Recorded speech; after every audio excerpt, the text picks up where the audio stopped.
Price the Lord. എല്ലാവരും സുഖമായിരിക്കുമെന്ന് വിശ്വസിക്കുന്നു. സുഖമാണോ? എൻ്റെ പേര് പ്രിയ. ഈ ഒരു ദിവസത്തെ ഓർത്ത് ഈശോയ്ക്ക് നന്ദി പറയുന്നു. ഇന്നേ ദിവസം യോഹന്നാൻ 10:35 പറയുന്നു, ദൈവവചനം ആരുടെ അടുത്തേക്ക് വരുന്നോ അവരെ ദൈവങ്ങളെന്ന് അവൻ വിളിച്ചു. നമ്മുടെ ജീവിതത്തിലെ ഈ ഒരു തിരക്ക് പിടിച്ച ഓട്ടത്തിൽ ഒരു ദിവസം ഈശോയുടെ സന്നിധിയിലായിരിക്കാൻ നമുക്ക് ഓരോരുത്തർക്കും കിട്ടിയ ഈ ഒരു ഭാഗ്യം അത് കർത്താവിൻ്റെ കരുണയാണ്, ഈശോയുടെ മേഴ്സിയാണ്. Price the Lord. ഈ അവസരം എനിക്കും സുഹൃത്തുക്കളും നൽകിയത് പ്രിയപ്പെട്ട ജോണച്ചനും ഇവിടുത്തെ ബ്രദർമാരുമാണ്. ക്ലമന്റ് ബ്രദറും വർഗീസ് ബ്രദറുമാണ്. പിന്നെ ഇവിടുത്തെ ഇടവക, അവരെല്ലാം ഓർത്ത് ഈശോയ്ക്ക് നന്ദി പറയുന്നു. Price the Lord. അതിലുപരി നിങ്ങളെല്ലാവരും ഒത്തിരി എഫേർട്ട് എടുത്ത്, എനിക്കറിയാം ഇവിടുത്തെ ട്രാൻസ്പോർട്ടേഷൻ്റെ ആ ഒരു സ്ഥിതി കണ്ടപ്പോൾ എനിക്ക് മനസ്സിലായി എത്ര ബുദ്ധിമുട്ടിയിട്ടാണ് നിങ്ങളെല്ലാവരും ഇവിടെ എത്തിച്ചേർന്നിരിക്കുന്നത്. ദൈവ തിരുമുൻപാകെ അതിന് ദൈവം മാനിക്കും. Price the Lord.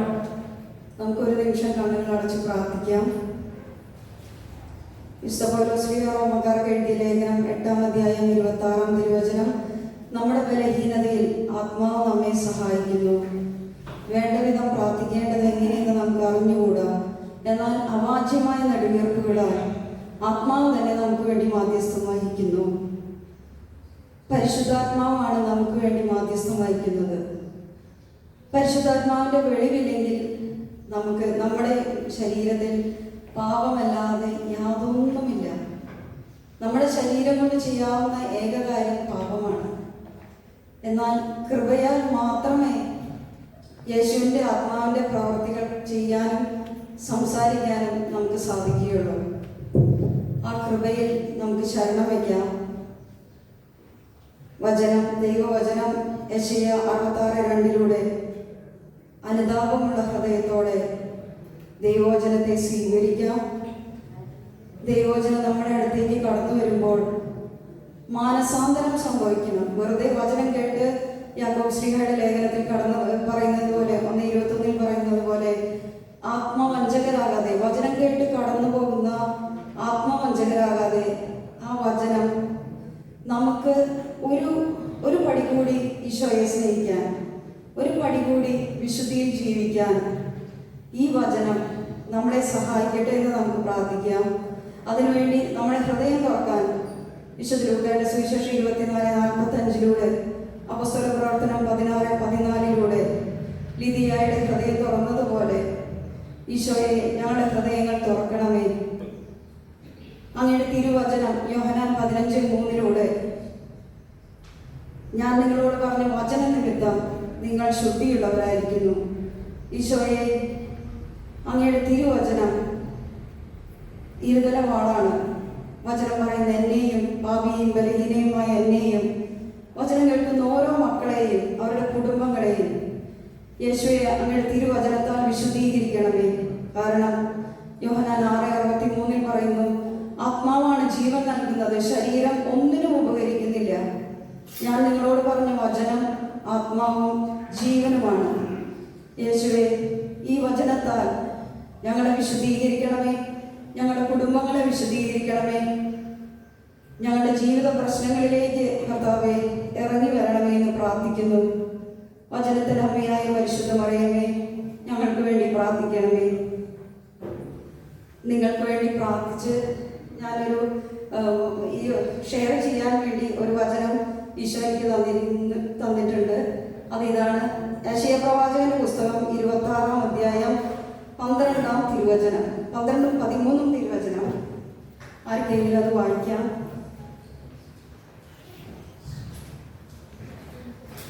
നഗരത്തിൽ ശൂന്യത മാത്രം അവശേഷിച്ചിരിക്കുന്നു. യെശയ്യാ പ്രവാചകന്റെ പുസ്തകം 26-ാം അധ്യായം 12-ാം തിരുവചനം. കിട്ടുന്നവർക്ക് വായിക്കാമല്ലോ. കർത്താവേ, അങ്ങ് ഞങ്ങൾക്ക് സമാധാനം നൽകുന്നു. ഞങ്ങളുടെ പ്രവൃത്തികൾ യഥാർത്ഥത്തിൽ അങ്ങാണല്ലോ ചെയ്യുന്നത്.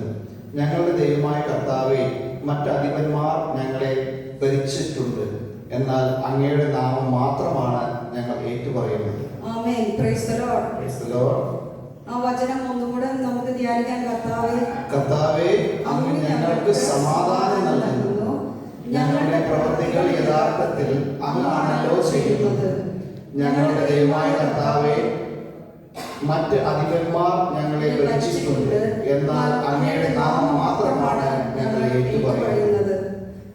അപ്പോൾ നമുക്ക് സമാധാനം നൽകപ്പെടുന്നത് കർത്താവിൽ നിന്നും മാത്രമാണെന്ന് ദൈവവചനം ഏറ്റുപറയുകയാണ്. ദൈവവചനം ഉറപ്പിക്കുകയാണ്.